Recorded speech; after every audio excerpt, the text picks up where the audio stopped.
श्री तुमल्ला नागेश्वर राव जी, कृषि मंत्री तेलंगाना, श्रीमती दानसरी अनसुया जी, पंचायती राज मंत्री तेलंगाना, जिन्होंने हल्दी बोर्ड के लिए बड़ी झगड़ा किया है भारत सरकार से, ऐसे हमारे सांसद अरविंद धर्मपुरी जी, हमारे सांसद के लक्ष्मण जी, और पहले हल्दी बोर्ड के चेयरमैन भी, सिर्फ हेडक्वार्टर नहीं, चेयरमैन भी हमने तेलंगाना से ही दिए हैं।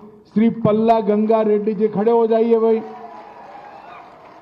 और आज इस सभा में आए हुए हल्दी उगाने वाले मेरे प्यारे किसान भाइयों बहनों, आप सभी को मेरा प्यार भरा नमस्कार। सबसे पहले मैं सभी किसान भाइयों बहनों को विनती करना चाहता हूं कि एक बार मोदी जी के सम्मान में जोर से ताली बजाकर मोदी जी का स्वागत करिए।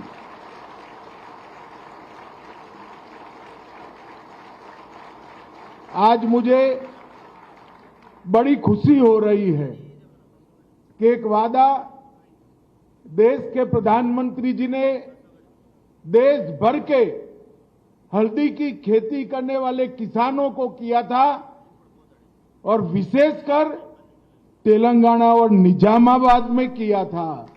वो वादा आज पूरा हो जाने है, और मेरा सौभाग्य है कि हल्दी बोर्ड का उद्घाटन मेरे हाथों हो रहा है। देश भर के हल्दी के किसानों को जो श्रम करते हैं, जो देश भर के लोगों को स्वस्थ रखने में अपनी भूमिका निभाते हैं और देश को समृद्ध करने में भी अपनी भूमिका निभाते हैं, वो सभी हल्दी के किसानों को मेरी बहुत बहुत बधाई और शुभकामनाएं हैं। अपना ये निजामाबाद कई दशकों से हल्दी की राजधानी के रूप में जाना जाता है। यहां के किसान हल्दी सदियों से उगाते हैं, मगर उसको वैश्विक बाजार जितना मिलना चाहिए, इतना दुनिया के बाजार में आपका हल्दी नहीं जाता है। ये बोर्ड बनने से 3-4 साल में ही निजामाबाद की हल्दी दुनिया के ज्यादातर देशों में पहुंचेगी, इसका मुझे विश्वास है। 2023 के चुनाव के दौरान मोदी जी ने यहां पर तेलंगाना में हल्दी बोर्ड की घोषणा की थी। अक्टूबर 23 में इसकी अधिसूचना जारी की, 25 में इसको शुरू किया, और आज 29 जून 2025 को इसका टेम्पररी हेडक्वार्टर भी हमने चालू करने का काम कर दिया है। और अब हल्दी बोर्ड विधिवत रूप से काम चालू करने के बाद हल्दी के किसान बिचौलियों के भरोसे नहीं रहेंगे। पैकिंग, ब्रांडिंग, मार्केटिंग और एक्सपोर्ट, ये पूरी चैनल ये अपना हल्दी बोर्ड प्रस्तापित करेगा। और हम सब जानते हैं, सदियों से भारत के लोग कटु होने के बावजूद भी हमारी माताएं हल्दी अपने खाने में डालती है। कोई पागल नहीं है, कटु स्वाद क्यों लेगा?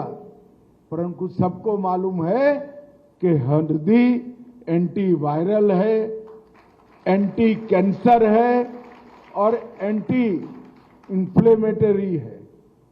और हल्दी के औषधीय गुण दुनिया भर में इसको वंडर ड्रग के रूप में जानते हैं।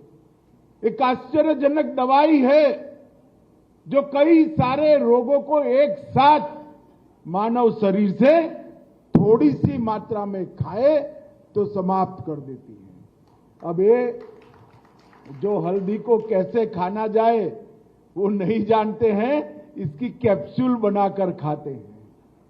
मगर मैं तो पैदा हुआ तब से मेरी माँ हर रोज खाने में थोड़ा थोड़ा सप्रमाण हल्दी खिलाती है और शरीर हमारा स्वस्थ रहता है। हमारे यहाँ उच्च कर्क्यूमिन वाली हल्दी भी उपलब्ध है, 7.8% और 6% से ज्यादा, जो विश्व भर में कहीं उपलब्ध नहीं है। और अब ऑर्गेनिक हल्दी का भी जीआई टैग प्रोडक्शन और जीआई टैग मार्केटिंग हमने शुरू किया है। और मित्रों, आप सभी को जानकर आश्चर्य होगा, भारत सरकार ने 2030 तक $1 बिलियन के हल्दी के निर्यात का, एक्सपोर्ट का लक्ष्य रखा है। और अंतर्राष्ट्रीय मंचों पर $1 बिलियन के एक्सपोर्ट के लक्ष्य को अचीव करने की हमने पूरी तैयारी भी की। ये जो बोर्ड बनेगा, ये हल्दी की ज्यादा से ज्यादा कीमत हल्दी के किसानों तक पहुंचे, इसके लिए काम करेगा। इंटरनेशनल मार्केट में हल्दी की खपत को बढ़ाने के लिए प्रचार प्रसार करेगा। संभावित बाजार में भारत की हल्दी के अंदर जो औषधीय गुण है, इसका भी प्रचार प्रसार करेगा। उनकी गुणवत्ता और सुरक्षा मानांक विश्व स्तर के हो, इस प्रकार का पैकिंग की भी शुरुआत करेंगे। किसानों को हल्दी खेत से कैसे निकालनी, जिससे एक्सपोर्ट में कोई बाधा ना आए, इसका प्रशिक्षण और कौशल विकास, इसकी ट्रेनिंग देने का भी काम करेंगे।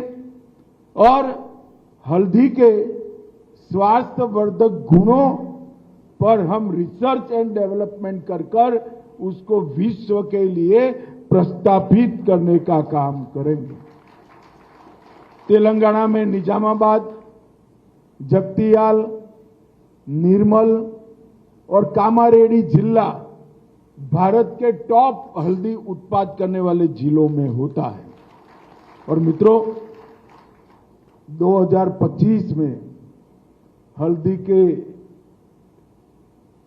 किसानों को 18 से 19 हजार प्रति क्विंटल रेट मिला है। रेड्डी जी के नेतृत्व में जब ये बोर्ड बढ़े चलेगा, मुझे पूरा विश्वास है कम से कम 3 साल में हम 6 से 7 हजार रुपया ज्यादा किसानों को मिल पाए, इस तरह की मार्केटिंग की चयन करेंगे।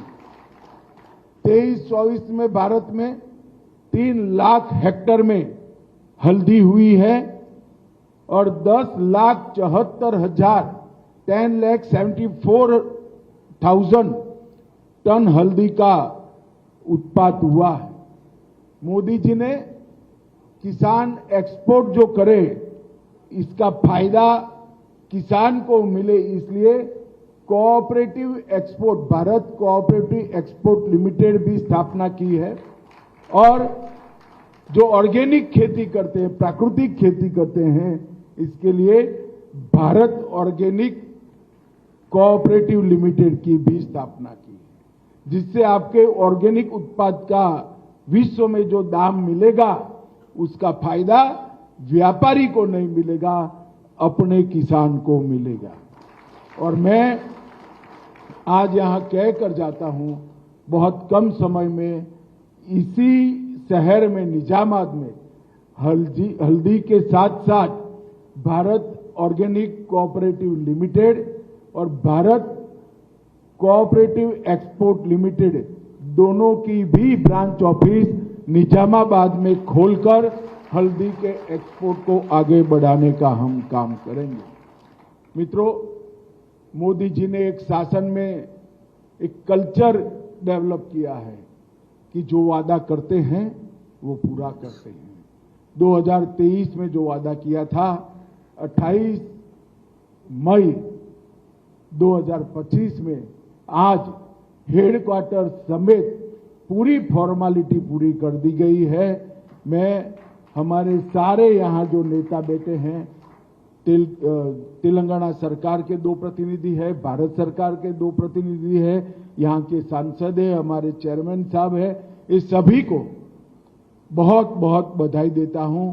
और अंत में फिर से एक बार निजामाबाद, तेलंगाना और भारत भर के सभी हल्दी के किसानों को बहुत बहुत बधाई और अभिनंदन। धन्यवाद सर, बहुत बहुत धन्यवाद आपका।